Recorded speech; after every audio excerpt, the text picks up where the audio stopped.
Ayan, good morning. Happy birthday, Madam Evelyn. Ayan, ang wish ko sa'yo, sana marami pang blessings na darating. Alam ko na i-bless ka pa ni Lord kasi napakabait mong tao. Saka ang dami mo nang natulungan, madali kang kausap sa mga taong lumalapit sa'yo. And yung mga taong nilolockdown ka, ignore mo lang sila. So, yun. And, pinagdadasal ko na marami pang makakatuklas sa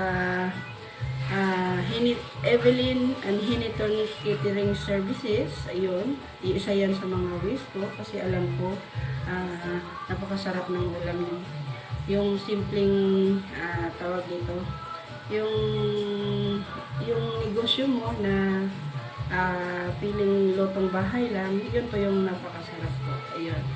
So, stay beautiful, stay humble, and of course, more clients to come, and God bless. Happy birthday ulit.